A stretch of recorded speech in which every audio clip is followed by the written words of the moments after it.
আসসালামু আলাইকুম রহমতুল্লাহ বারাকাতু। আশা করি সকলে ভালো আছেন। অনেকদিন পরে ভাবলাম আপনাদের সাথে দুটো কথা শেয়ার করি। আমার মনটা কিছুটা খারাপ, কেননা গতকালকে আমার অফিসের সবচেয়ে প্রবীণ যে মানুষটি, সবচেয়ে সুন্দর ও ভালো যে মানুষটি, আমার অফিসে সবাই খুব ভালো এবং সবাই খুব সুন্দর, সবাই আমার চেয়ে অনেক বেশি ভালো, কিন্তু এই মানুষটি সবচেয়ে প্রবীণ। গতকাল ছিল তার জীবনের চাকরির শেষ দিন। দুঃখিত, আমার একটি ফোন আসছিল। গতকাল ছিল তার জীবনের চাকরির শেষ দিন। অফিসের পদমর্যাদায় সে আমার অনেক জুনিয়র হলেও বয়সে, জ্ঞানে, সব কিছুতে সে আমার চেয়ে অনেক অনেক বেশি সিনিয়র। আমি তার কাছ থেকে অনেক কিছু শিখেছি।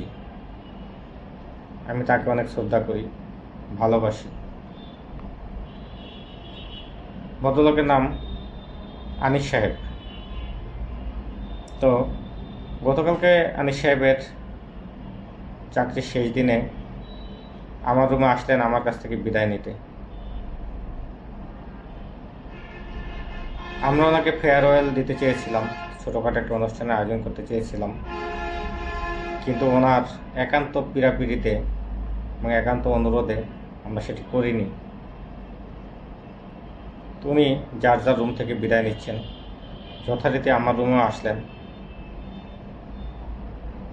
তো অফিসের মোস্ট সিনিয়র কর্মকর্তা হওয়াতে উনি আমার সামনে খুব একটা বসেন না।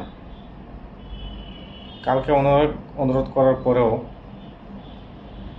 উনি বসতে চাইলেন না। তারপর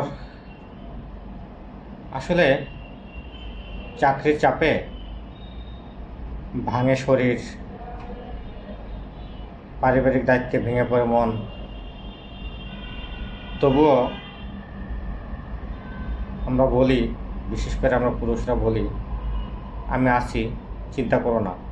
আসলে আমি পুরুষ মহিলা আলাদা করব না, কর্মজীবী যে কোনো মানুষই, সে পুরুষ হোক কিংবা নারী, যে আমি আছি, চিন্তা করো না। বিশেষ করে চাকরি বা এমন একটা জিনিস, ছুটি নিলে বসরা বা সিনিয়ররা বলবে কিসের এত ছুটি। ছুটি না নিলে পরিবার বলবে সময় দেয় না, আমাকে ভালোবাসে না বা আমাদেরকে ভালোবাসে না। পুরুষের কোনো অভিমান থাকে না, কর্মজীবী মানুষদের কোনো অভিমান থাকে না, থাকে না কোনো অভিযোগের জায়গা। কারণ সে শুধুমাত্র সকলের ইচ্ছা পূরণ ও দায়িত্ব পালনের মেশিন। যাই হোক, আনিস ভাইয়ের কথায় আসি। দুঃখিত, আমি একটু আবেগপ্রবণ হয়ে গেছিলাম। তো আনিস ভাইকে অনেকবার বসতে বলার পরে, অনেক অনুরোধের পরে আনিস ভাই বসলো, এবং আমার মনে হয় অনেক দিন পর আনিস ভাই আমার সামনে বসলো। যখন আমি বললাম যে আনিস ভাই, আর হয়তো কোনোদিন আপনাকে বসতে বলতে পারবো কিনা জানি না, একটু বসেন না, আমি আপনাকে মন ভরে দেখি। আমার চোখেও অশ্রু ছলছল করছিল। আমি এখন বলতেছি, এখনও আমার চোখে অশ্রু ছলছল করতেছে। আপনার ক্ষমা করবেন, যার কারণে আমি রুমের ভিতরে সানগ্লাস পরে ভিডিওটা করতেছি। তো মুহূর্তে মনে হলো এমন একদিন আমার জীবনেও আসবে, তল্পিতল্পা গুছিয়ে আমাকেও চলে যেতে হবে। যে ঢাকাতে একদিন স্বপ্ন নিয়ে এসেছিলাম, সে ঢাকা শহর ছেড়ে আমিও একদিন হয়তো চলে যাব। ঢাকার চরিত্রটাই এমন। যৌবনে নানা মোহে, নানা প্রয়োজনে, বিশেষ করে জীবিকার প্রয়োজনে, শিক্ষার প্রয়োজনে ঢাকা শহর তার নিজের কাছে ডেকে আনে। প্রাণের সমস্ত উচ্ছ্বাস, আনন্দ এ ঢাকা শহর কেড়ে নেয়, আবার কখনো কখনো দেয়। মধ্য বয়সের পরিশ্রম কর্মজীবনের ক্লান্তি সব কিছু শুষে নেয়। তারপর একটা সময় মানুষকে ফিরিয়ে দেয় তার আপন নীড়ে, অথবা চিরতরে ফেলে রাখে অচেনা ভিড়ের ভেতরে।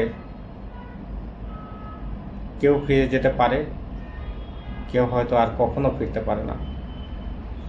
ভাবতে গিয়ে বুকটা হাহাকার করে উঠল।